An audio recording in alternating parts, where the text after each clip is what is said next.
শুধু আজকের video ropeway Guwahati. হ্যাঁ, একটা অ্যাডভেঞ্চারাস জার্নির ভিডিও আমরা আপনাদের সামনে তুলে ধরছি। এই রোপওয়ের মাধ্যমে আমরা এই যে সামনে বৃহৎ ব্রহ্মপুত্র নদীটি দেখতে পাচ্ছেন সেটি পার হব। তার জন্য আমরা বুক করে নিলাম র্যাপিডো। যাত্রা শুরু করলাম গুয়াহাটির খালগুড়ি হিলস থেকে। বাইকে করে আমরা যাত্রা শুরু করলাম। র্যাপিডোর রেট কম আর শহরটাকে দেখা যায় ভালো করে, তাই বড় বড় শহরে র্যাপিডো দিয়েই সফর করাটা অনেকটা মজাদার। আমরা এই চলে এলাম, এটা হচ্ছে গুয়াহাটির রোপওয়ে। এটা ব্রহ্মপুত্রর উপর দিয়ে আমরা অপারে চলে যাব। এই হচ্ছে নেহরু পার্ক। নেহরু পার্কের ঠিক পেছন দিকে এই হচ্ছে রোপওয়ে গুয়াহাটি। তো এখান থেকে আমরা ব্রহ্মপুত্র নদী পার হয়ে যাব উত্তর গুয়াহাটিতে। মাঝে ওই যে দূরে দেখছেন উমানন্দ মন্দির, বলা হয় পৃথিবীর সবচেয়ে ছোট আইল্যান্ড। আমরা এই রোপওয়েতে করে আমরা চলে যাব ব্রহ্মপুত্রের ওপারে। দেখতে থাকুন। 2020 সালে এই রোপওয়েটি যাত্রা শুরু করে চলতে আরম্ভ করেছে। এই হচ্ছে টিকিট ঘর। এখান থেকে টিকিট করে যেতে হবে। টিকিট হচ্ছে 100 টাকা। ওপারে গেলে 100 টাকা, ফেরত আসলে আবার আরও 100 টাকা। এখানে একটা নোটিফিকেশন রয়েছে যে প্রেগন্যান্ট মহিলারা যেতে পারবেন না, বাকি যে কেউ এখানে সফর করতে পারবেন। 100 টাকা করে 200 টাকা টিকিট কেটে নিলে ওপারে গিয়ে তারপর আবার এই যে আমার টিকিট। এবারে আমরা এই লিফটে করে একেবারে উপরে চলে যাব। এখানে ওই টিকিটটা দেখিয়ে আর একটা স্লিপ এখান থেকে দেওয়া হয়। এবারে আমরা চড়ছি আকর্ষণীয় রোপওয়েতে। এই যে গড়টা দেখছেন, ছোট্ট একটা পিঞ্জিরার মতো। এখানে প্রায় 28 জন লোক জমা জায়গা হয়। নিচে থেকে অতটা মনে হয় না, অত্যন্ত ছোট্ট দেখতে লাগে, কিন্তু তার মধ্যে 28 জন যাত্রী বহন করতে পারে। আমরা উঠে পড়লাম, একে একে অন্যান্যরাও উঠছেন। এই ফাঁকে একটু বলে রাখি, যে জায়গাটা খুব বেশি ভালো লাগবে সেই জায়গাটা একটু কমেন্ট করে জানাবেন। এখানে 2-3টে সিট রয়েছে, তবে বেশিরভাগই দাঁড়িয়ে যাওয়ার ব্যবস্থা, তাই ধরার জন্য এই হ্যান্ডেলের সাথে এইগুলো লাগানো আছে। 3-4টে ফ্যান আছে যাতে গরম না লাগে। এটা আসলে একটা খুপড়ির মতোই, চারিদিক বন্ধ কাঁচ দ্বারা। উপর দিকটা সামান্য গ্যাপ আছে, আর একটা মইও উপরে লাগানো আছে। কোনো ইমার্জেন্সি কারণে আটকা পড়লে সেই মই দিয়ে হয়তো বের হওয়ার ব্যবস্থা হয়তো থাকতে পারে। তো যাই হোক, আমাদের এই যাত্রা শুরু হলো। আমরা এই ছোট্ট একটা দ্বীপ দেখতে পাচ্ছেন, এটা একটু পরেই জলের নিচে চলে যাবে আরও কয়েকদিন বৃষ্টি হলে। আমরা এখন দক্ষিণ পার্ক গুয়াহাটির সাইডটা আমরা দেখাচ্ছি। এখান থেকে আমরা আস্তে আস্তে যাত্রা শুরু করে উত্তর গুয়াহাটিতে যাব। আপনারা দেখতে পাচ্ছেন বিশাল ব্রহ্মপুত্র নদী। ছোট্ট ছোট্ট এরকম কিছু দ্বীপ রয়েছে। একটু বড় যেটা দ্বীপ সেটাতে রয়েছে উমানন্দ মন্দির।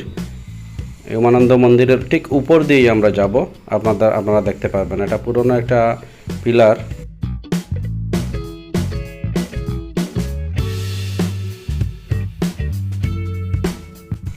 এই রশির মধ্যে দিয়ে আসলে বাহনটা যায়।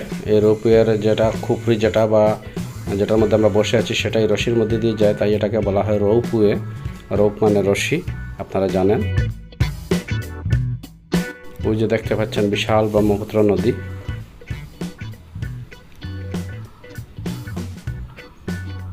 এটা দেখছেন আপনারা মূল গুয়াহাটি। আমরা অনেকটা উত্তরে চলে গিয়েছি। এই ঠিক নিচে দেখতে পাচ্ছেন এই যে আসছে উমানন্দ মন্দির। এটাকে বলা হয় পৃথিবীর সবচেয়ে ছোট রিভার আইল্যান্ড, মানে নদী দ্বীপ। এই দ্বীপের মধ্যেই এই উমানন্দ মন্দিরটি রয়েছে। অনেকেই ভ্রমণ করে থাকেন, দর্শনার্থীরা আসেন। আমরা উপর থেকে এই উমানন্দ মন্দিরটিকে দেখতে পাচ্ছি। চারিদিকে জল দ্বারা বেষ্টিত নদীর মধ্যে একটা দ্বীপ। আমরা জানি সাধারণত দ্বীপ সমুদ্রে থাকে, কিন্তু এই দ্বীপটা হচ্ছে নদীর মধ্যে। ওই যে দূরে চর দেখতে পাচ্ছেন। উমানন্দ মন্দির ক্রস হয়ে আমরা উত্তর গুয়াহাটির দিকে এখন এগুচ্ছি। ওই একটা ক্রস করছে আরেকটা।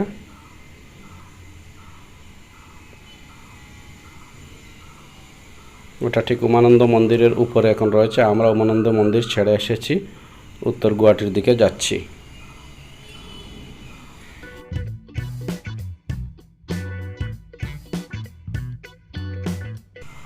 গুয়াহাটি শহর অনেকটা দূরে হয়ে গেছে। এই যে একটা পিলার দেখতে পাচ্ছেন, এই পিলারের মধ্যে রশিগুলো টাঙানো থাকে। এমন একটা সিস্টেম করা থাকে তাতে এই গাড়িটি আটকায় না, রশির মধ্যে দিয়ে চলতে থাকে।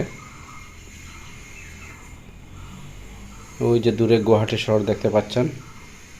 কাচের মধ্যে কিছু জলের কোনা বা কিছু ময়লা আছে, সেজন্য কিছু ঝাপসা অনেক সময় দেখা যায়, দেখতে কিছু অসুবিধা হচ্ছে, কিছু করার নেই। আমরা প্রায় উত্তর গুয়াহাটির পাশাপাশি চলে এসেছি।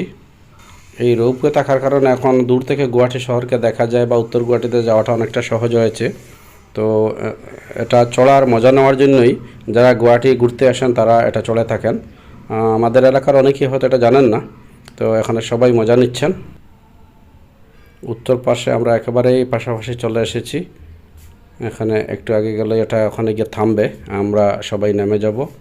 নেমে যাওয়ার জন্য দরজাটা খুলে দেওয়ার জন্য প্রস্তুত রয়েছেন। এরকম একজন গার্ড থাকেন সঙ্গে, ওয়াকি টকি সঙ্গে নিয়ে। তো এবার আমাদের সম্ভবত নামার পালা। এখনও দাঁড়ায়নি, ধীরে ধীরে এগোচ্ছে। এবার নেমে যাচ্ছি আমরা সবাই। আপনারা যদি গুয়াহাটিতে আসেন তাহলে এই রোপওয়ের মজা অবশ্যই একবার নেবেন।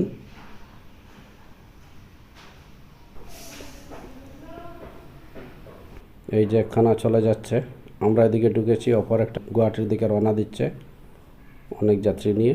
আগেই বলেছি 28 জন জায়গা হয়। এতজন যে জায়গা হয় নিচে থেকে সেটা বোঝা যায় না, সেটা বড়ই আছে অনেক, কিন্তু অনেক দূর থেকে দেখা হয় বলেই ছোটো মনে হয়। এই হচ্ছে উত্তর গুয়াহাটির যেখানে বসার জায়গা, অপেক্ষার জায়গা। আমরা অল্পক্ষণ এখানে থাকলাম, তারপরেই আবার ফেরত যাবার পালা। ওই যে দূরে গুয়াহাটি দেখতে পাচ্ছেন, গুয়াহাটি শহরের ভিউ। এটা আমরা উত্তর গুয়াহাটি থেকে দেখি। এই যে এই রশি যেটা চলছে, এই রশির মধ্যে দিয়েই, রশির সঙ্গেই এটা ফিক্স থাকে এবং রশি এভাবে চলতে থাকে। এই যে একটা আসছে গুয়াহাটি থেকে।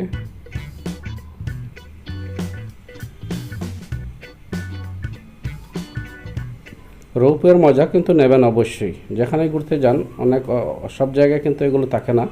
যেখানে রোপওয়ে থাকে সেখানে একটু রোপওয়ে চড়বেন, মজা নেবেন। এখানে ব্রহ্মপুত্র নদীর উপর দিয়ে, কোথাও পাহাড়ের উপর দিয়ে, বড় বড় পাহাড়, এক পাহাড় থেকে অন্য পাহাড়ে যাওয়ার ব্যবস্থা থাকে এই রোপওয়ের মাধ্যমে। মূলত আনন্দ বা বিনোদনের জন্যই এটা করা হয়ে থাকে। আমাদের গুয়াহাটিতে 2020 সালে এটা তৈরি করা হয়েছে, মানে চালু হয়েছে। যাত্রীরা আসছেন যাচ্ছেন সবাই মূলত এটা মজা নেওয়ার উদ্দেশ্যে এটা চড়ে থাকেন। এবার আমাদের যাওয়ার পালা, এটাতে আমরা উঠে পড়ব। উত্তর গুয়াহাটি থেকে আবার গুয়াহাটির উদ্দেশ্যে আমরা রওনা হচ্ছি। ব্রহ্মপুত্রের উত্তর পাড় থেকে আমরা দক্ষিণ পাড়ে যাব। বিশাল বিস্তৃত নদী, সেই যে উমানন্দ মন্দির দেখা যাচ্ছে। ভিডিওটি কেমন লাগলো জানাবেন, একটা লাইক দেবেন, কমেন্ট করবেন, আর অবশ্যই চ্যানেলটা সাবস্ক্রাইব করবেন। এতক্ষণ ধরে ভিডিওটি দেখার জন্য আপনাকে অসংখ্য ধন্যবাদ। দেখা হবে পরের ভিডিওয়ে, শুভেচ্ছা রইল।